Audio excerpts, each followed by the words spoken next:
Hello, I am the artist known as DEROSNEC, and welcome to my weekly vlog where I talk about making music, art, movies, and more. Music is an art, a craft, and a form of expression, but for those of you who are trying to make a career out of it, it's also a business. Last week we talked about collaborating respectfully throughout the creative process, but this week it's all business, baby. I like how I've gone completely out of my way to look as unprofessional as possible for the business one. As artists, the business aspect is always the least fun thing to deal with, but you'd be doing yourself and your project a disservice if you neglect the business side of art. Not to get too philosophical, but does a tree falling in the woods actually make a sound if there's no one to hear it? What about your music? Any hard costs that go towards engineering, touring gear, marketing and promotion, other services like that are part of the business side. And if you're a core part of a band, then you most likely also need to be involved in making many of those decisions. So you should be prepared to have those kinds of conversations with your working partners. So when do you start bringing up business stuff?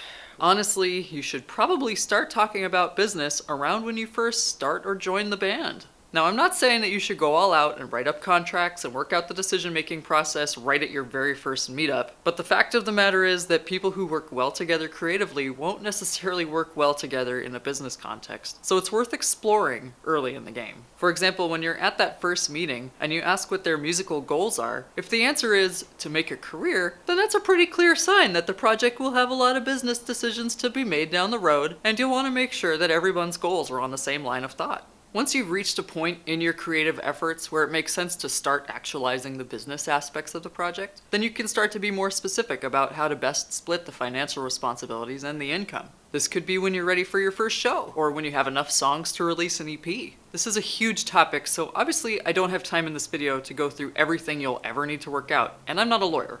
But here are some general questions which should help you get started. Who's responsible for buying, renting, or maintaining what gear? Will you pool your resources and evenly split the cost of everything? Or are you solely financially responsible for whatever you need to do your thing? Will you go DIY and delegate tasks amongst group members, like making posters and coordinating gigs? If not, who's responsible for finding and paying for hired services? Branding and image is important. Is there a spokesperson for the group? What are some core beliefs, images, and statements that the band members can use to stay consistent and united as a team when being asked about the project? Ownership and rights can be a touchy subject, but it needs to be talked about honestly. Who will own the copyrights to what? And how will income streams be split up once you start making that money?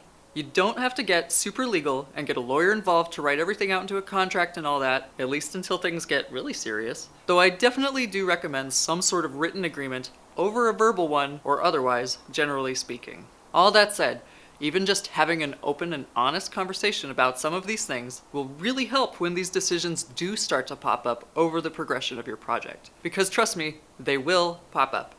The other benefit of keeping a dialogue like this open will help prevent the possibility of people feeling shafted or blindsided down the line by ensuring everyone feels involved in the growth of the band. I'm sure by now you've sensed the running theme in this series. Success in collaborating creatively and professionally is all about being respectful with the people you're working with. What kinds of business-related topics have come up in your creative collaborations? How did you work through them? Tell me all about it and give us your suggestions in the comments. Thanks for watching. Hit that thumbs up button below. It helps me more than you know. And join the Uncensored by subscribing to my YouTube channel, my newsletter, or by following me on Facebook, Twitter, and Instagram. If you never want to miss a video, be sure to click the little notification bell icon too. Thank you so much again for watching. I will see you next week for a brand new topic.